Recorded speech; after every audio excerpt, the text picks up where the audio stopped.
1928 में इस मूवी का स्टार्ट होता है, जहां पर एक आदमी कराकोरम माउंटेन्स पर अपने कैंप में होता है। वो आदमी अपने कैंप से बाहर एक काफी अजीब चीज नोटिस करता है और वो ये देखकर काफी हैरान रह जाता है कि वो एक काफी बड़ी लाइट बॉल थी और जैसे वो अपनी हैमर उस पर लगाता है तो वो फौरन बेहोश होकर गिर जाता है। और जब उस आदमी को होश आता है तो वो अपने हाथ पर एक निशान देखता है और ये बात उसके लिए काफी अजीब भी और काफी हैरान कर देने वाली भी थी। इसके बाद मूवी शिफ्ट होकर 2008 में आ जाती है, जहाँ पर हमें हेलन नामी एक साइंटिस्ट दिखाई जाती है। हम देखते हैं कि हेलन अपने सुतेले बेटे के साथ अपने घर पर रहती थी और हेलन अपने बेटे से बहुत प्यार करती थी। फिर हम कुछ सीक्रेट एजेंट्स को देखते हैं जो कि हेलन को लेने आए होते हैं, लेकिन हेलन उन सीक्रेट एजेंट्स के साथ जाना नहीं चाहती थी क्योंकि वो जानती थी कि अगर वो चली गई तो पीछे से उसका बेटा अकेला रह जाएगा। लेकिन फिर भी मजबूरन उसे उन लोगों के साथ जाना ही पड़ता है। फिर वो लोग हेलन को नासा की एक एजेंसी में लेकर जाते हैं, जहाँ पर हेलन अपने जैसे और बहुत सारे साइंटिस्ट से मिलती है। फिर हम सभी साइंटिस्ट को नासा के एक हॉल में देखते हैं, जहाँ पर उन्हें बताया जाता है कि जुपिटर के ऑर्बिट में एक ऑब्जेक्ट देखा गया है और ये ऑब्जेक्ट काफी तेजी से जमीन की तरफ आ रहा था और इसकी स्पीड 30,000 किलोमीटर पर सेकंड है और अगर ये ऑब्जेक्ट जमीन से टकरा गया तो जमीन पर जिंदगी लगभग नामुमकिन हो जाएगी। तब ये सुनकर सारे साइंटिस्ट काफी वरिड हो जाते हैं, लेकिन उससे भी ज्यादा खतरे वाली बात ये थी कि उस ऑब्जेक्ट को मिसाइल से भी नहीं रोका जा रहा था और इसकी वजह उसकी स्पीड थी जो कि काफी तेज थी। फिर हम हेलन को देखते हैं जो कि अपने बेटे से कॉल पर बात कर रही होती है। वो अपने बेटे को कह रही होती है कि आज तुम्हें बेसमेंट में ही सोना होगा क्योंकि सिटी में काफी बड़ा तूफान आने वाला है। फिर हम सभी साइंटिस्ट को नासा की एक प्लेन में देखते हैं। सभी साइंटिस्ट नासा के प्लेन से उस ऑब्जेक्ट को बहुत गौर से देख रहे थे, लेकिन जैसे जैसे वो ऑब्जेक्ट जमीन की तरफ आ रहा होता है तो वैसे उसकी स्पीड कम होती जा रही थी और फिर थोड़ी ही देर बाद वो ऑब्जेक्ट जमीन पर लैंड कर ही जाता है। फिर बताया जाता है कि वो ऑब्जेक्ट कोई और चीज नहीं बल्कि एलियन स्पेसशिप थी। तभी हम सारे साइंटिस्ट को उस एलियन स्पेसशिप की तरफ बढ़ता हुआ देखते हैं। तो वो सारे साइंटिस्ट उस एलियन स्पेसशिप को ऑब्जर्व कर रहे होते हैं,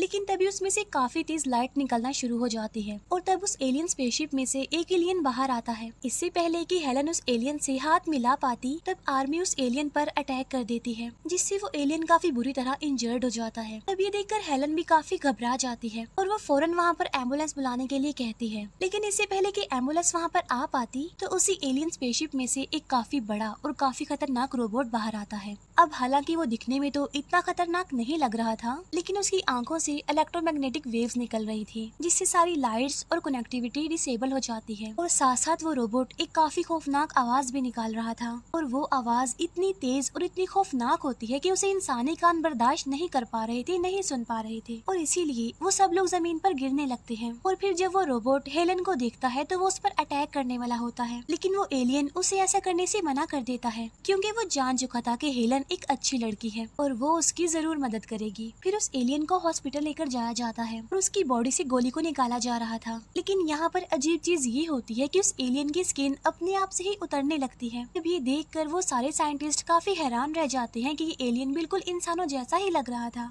तब ये देखकर वो साइंटिस्ट उस एलियन का डीएनए टेस्ट करने का फैसला करते हैं और जब वो डीएनए टेस्ट करते हैं तो उन्हें पता चलता है कि इस एलियन का डीएनए इंसान के डीएनए से मैच कर रहा है, जिससे साइंटिस्ट को ये बात पता चलती है कि ये एलियंस पहले भी जमीन पर आ चुके हैं। और सच में ऐसा हुआ भी था, जैसा कि हमने मूवी के स्टार्ट में देखा था, यानी जब उस आदमी के हाथ पर मार्क बन गया था तो तब असल में एलियन उस आदमी का डीएनए ले गया था। हेलन का मानना था कि एलियन का जितना भी मांस है वो बिल्कुल इंसेक्ट जैसा है और उसको ह्यूमन का डीएनए लेकर इसीलिए प्रोड्यूस किया गया ताकि वो सरवाइव कर सके जमीन पर, यानी जमीन पर वो सांस ले सके। फिर हम उस एलियन को नोटिस करते हैं जो कि हेलन और किसी से बात कर रहा था। इससे हमें ये बात पता चलती है कि उस एलियन को हमारी लैंग्वेजेस भी आती हैं। वहीं पर एक और लेडी भी होती है जो यूएस आर्मी की डिफेंस ऑफिसर होती है और डिफेंस ऑफिसर का मानना था कि ये एलियन हमारी जमीन के लिए खतरा हो सकता है, जिस पर वो एलियन कहता है कि असल में मैं अर्थ को बचाने आया हूँ। जिस पर डिफेंस ऑफिसर कहती है कि जब से तुम जमीन पर आए हो हमारी सारी सैटेलाइट्स काम करना बंद कर गई है और तो और हमारी सारी कम्युनिकेशंस भी बंद हो गई हैं। तब एलियन कहता है कि मैं आपकी अर्थ के लीडर से मिलना चाहता हूँ,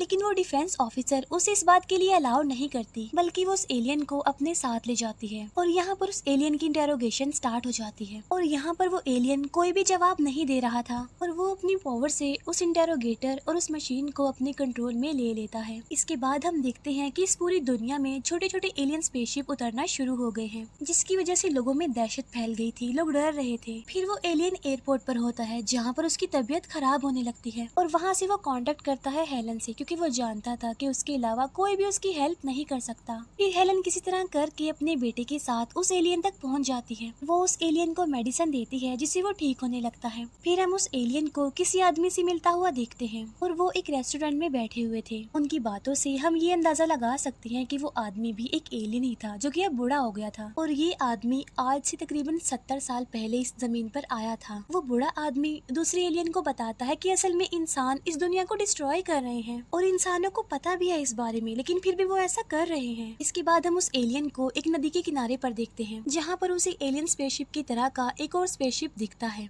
और जैसे ही वो स्पेसशिप को हाथ लगाता है तो दुनिया के सारे स्पेसशिप उन एलियन शिप्स के अंदर जाना शुरू कर देती हैं। फिर वो सारे स्पेसशिप आसमान की तरफ उड़ने लगते हैं, यानी वो अर्थ से वापस जा रहे थे। इसका मतलब ये कि एलियन ने सारे एलियन स्पेसशिप को इस अर्थ से वापस भेज दिया है। ये देखकर हेलन काफी अपसेट हो जाती है और अब से वो भी उस एलियन को खतरनाक ही समझ रही थी और इसीलिए वो उस एलियन से बात करती है। वो एलियन हेलन को बताता है कि असल में मैं इस अर्थ को इंसानों से बचाना चाहता हूँ क्योंकि इंसान इस दुनिया को खराब कर रहे हैं और एलियन ही होने नहीं देंगे। तब ये सुनकर हेलन परेशान हो जाती है और वो उस एलियन से पूछती है कि क्या तुम इंसानों को एक और चांस नहीं दे सकते। इस पर वो एलियन कहता है कि हम अब से पहले इंसानों को बहुत सारे मौके दे चुके हैं लेकिन फिर भी इंसान बाज नहीं आते और इसीलिए अब हम कुछ नहीं कर सकते। अभी वो दोनों बात कर ही रहे होते हैं तभी वहाँ पर एक पुलिस ऑफिसर आ जाता है और वो उस एलियन को पहचान लेता है। वो पुलिस ऑफिसर एलियन को गाड़ी पर हाथ रखने के लिए कहता है, लेकिन जैसे ही एलियन गाड़ी पर हाथ रखता है तो वो गाड़ी पुलिस ऑफिसर की तरफ मूव करती है और उसे हिट कर देती है, जिससे मौके पर ही पुलिस ऑफिसर की मौत हो जाती है। लेकिन यहाँ पर ट्विस्ट ये होता है कि वो एलियन उस पुलिस ऑफिसर को दोबारा जिंदा कर देता है, जिससे हम ये अंदाजा लगा सकते हैं कि उस एलियन के अंदर सुपर पावर्स है। फिर वो एलियन हेलन को कहता है कि असल में ये हमारे रास्ते में आ रहा था और मैंने इसे मार दिया और देखो दोबारा जिंदा भी कर दिया। तब हेलन उससे रिक्वेस्ट करती है कि प्लीज तुम्हें इंसानों को एक और मौका जरूर देना चाहिए। तो वो एलियन हेलन को याद करवाता है कि मैंने तुमसे कहा था ना कि मुझे इस अर्थ के लीडर से मिलवाओ, लेकिन ऐसा तो नहीं हुआ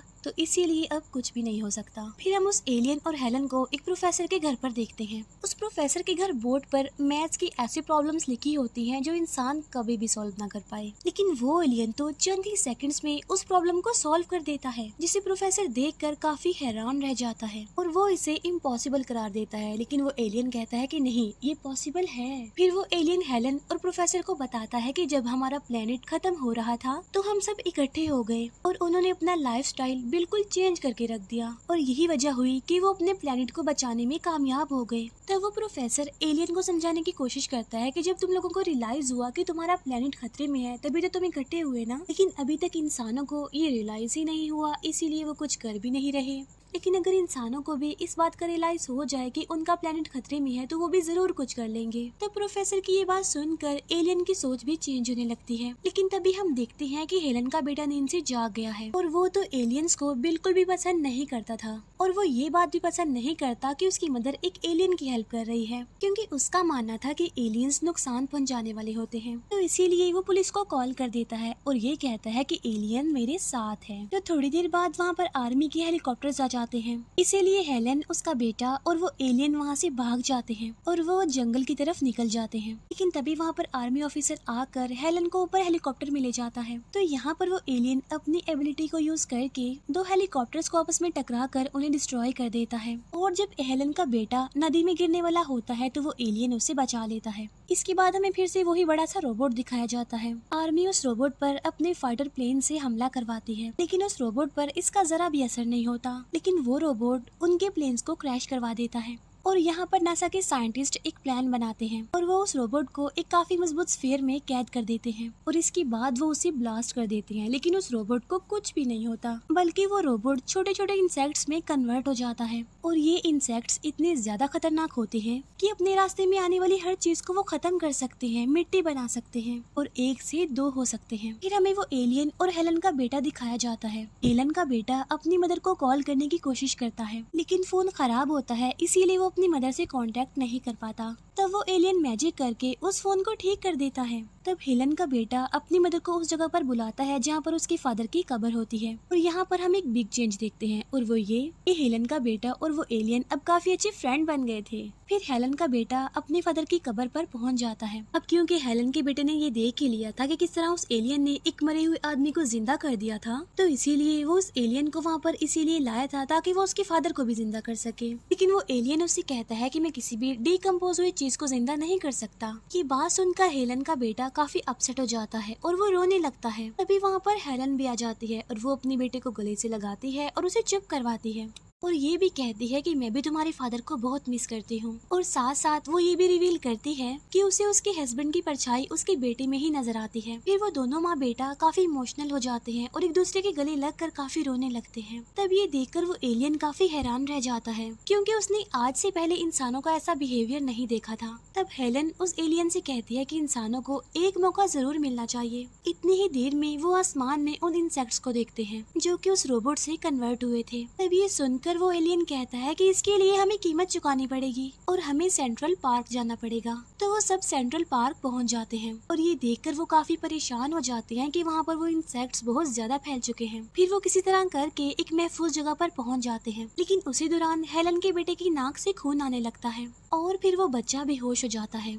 एलियन हेलन को बताता है कि उसके बेटे की बॉडी में इंसेक्ट्स चले गए हैं और तभी हेलन की नाक से भी खून बहने लगता है। तब हेलन उस एलियन से रिक्वेस्ट करती है कि प्लीज मेरे बेटे को बचा लो। तब एलियन हेलन और उसके बेटे की बॉडी से सारे इंसेक्ट्स निकाल देता है। फिर वो एलियन लास्ट टाइम हेलन और उसके बेटे को देखता है और इसके बाद वो अपने एलियन स्पेसशिप में वापस चला जाता है और जैसे ही वो अपने स्पेसशिप को टच करता है उसके अंदर से काफी बड़ी इलेक्ट्रोमैग्नेटिक रेडिएशंस निकलती हैं, जिसकी वजह से वो सारे इंसेक्ट्स मर जाते हैं। लेकिन हैरान कर देने वाली बात तो ये है कि पूरी दुनिया से सारी लाइट्स, कम्युनिकेशंस और सारे सैटेलाइट्स ऑफ हो जाती हैं और इवन उनकी घड़ियां भी।